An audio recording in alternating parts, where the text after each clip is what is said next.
James Schramko here with Alana Wexler from teachtraffic.com. Hey Alana. Hey James, how are you? Good. Got a question for you of the traffic type, and I know you love those ones.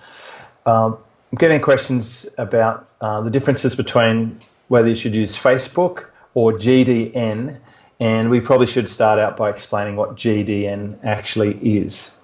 Sure. So the GDN is an acronym for the Google Display Network, which is a way of, I guess, a form of advertising. You put banners on other people's websites, so publisher websites. So for US people listening to this, the New York Times, the LA Times are possible publishers that allow Google ads on their site. And for Australian people, Sydney Morning Herald, etc. So publishers which allow Google ad banners on their websites.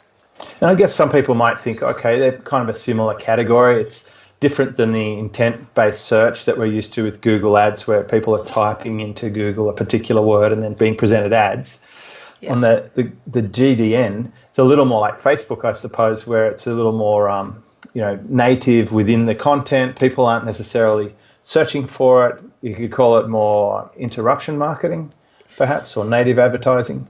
Yeah, and so it's quite a common question I get asked. People come to me, sort of, people wanting to learn. They say, which one should I do? Should I do Facebook or the Google Display Network? Most of the time, I would say I'm a believer in doing both, but possibly it's not feasible, and maybe you don't start doing both. So I thought we'd cover some of the pros and cons with both platforms, because obviously each come with their both pros and cons. So on the Facebook side of things, the Facebook ad platform is, I will admit, a little bit of an easier platform to advertise on. I mean, Facebook been very good in making it so easy for you to, literally hit that boost button from within the post when you create a post on your page, and suddenly you're advertising, So it is an easier platform. It doesn't mean that easier is better, obviously. But it is, so it is easier to get started. I think could mean more competition. Well, exactly. Absolutely.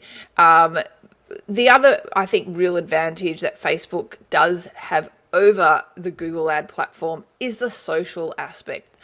I think it's still amazing that you can, somebody can share your ad, and people do share ads. I mean, you want to give these people a hug, right? People are sharing your ad to their social network, right? So the fact that it is social is an incredibly powerful ad platform, and comment and tag their friends and endorse your business and your product. So the social aspect is also really good. I bet that drives Google crazy, since they tried so many times to do social with Buzz, Wave, Google Plus. They never quite cracked it. So that's right, and I think furious. Yeah, exactly, because it is incredibly powerful. I mean, you and I both know the ultimate endorsement of one's business is a referral, right? So that's a form of a referral. These days, no one's going to forward an email to their entire contact list. Like, who's going to do that, right? But they'll share a Facebook ad or something that's relevant, as you probably know.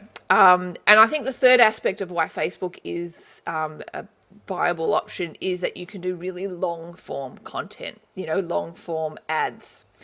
We've run ads of like 500 words, which is like a mini landing page. Story based, like really extra native, because they don't look like ads a lot of the time. Apart from that little sponsored thing, you could be hooked right in thinking it's just part of your regular feed, right?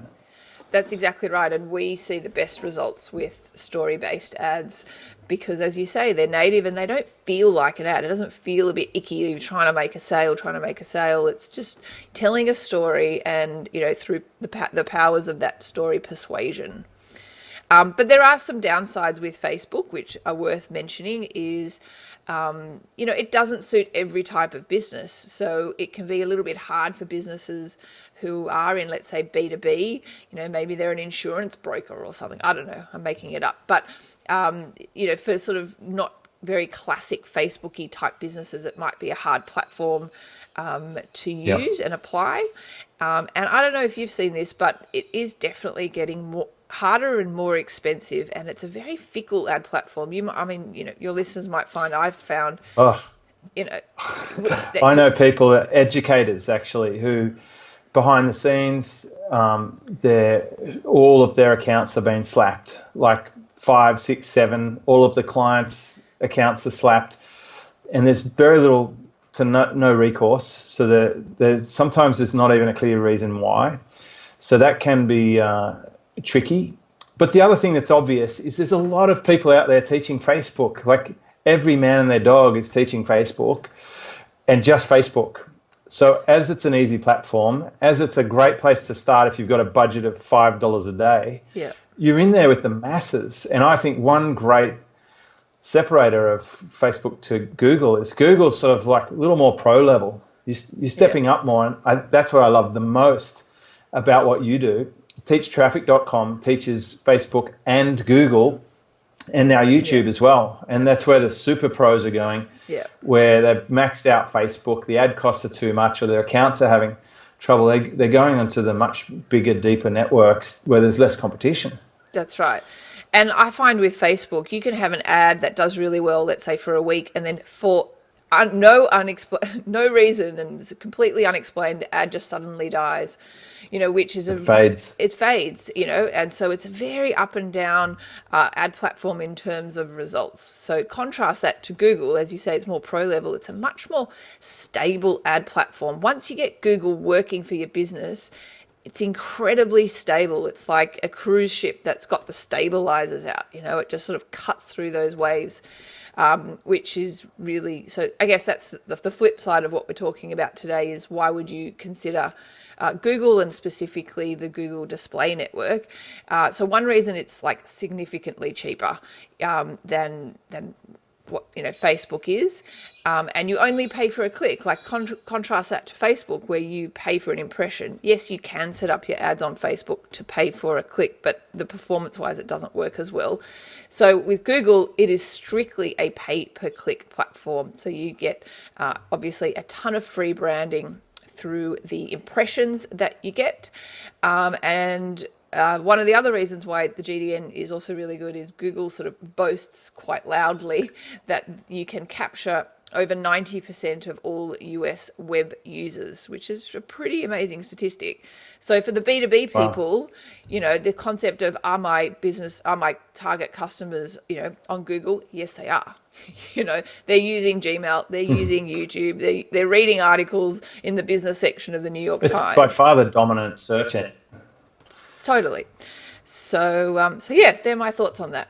Great. So basically, do both is the short answer. And if you want some tips on how to do it, as I've done, I'm very lucky to get some counsel from you, Ilana, on how to do this right. Because, when I used to run AdWords 12 years ago, and then I sort of had people help me do it because I got out of it. And when I went back in there, it's like, wow, they've really changed a lot in over a decade.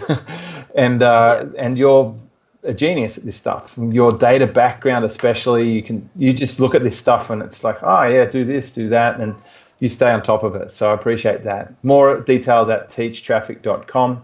Thanks, Ilana. Thanks so much, James. Talk to you soon.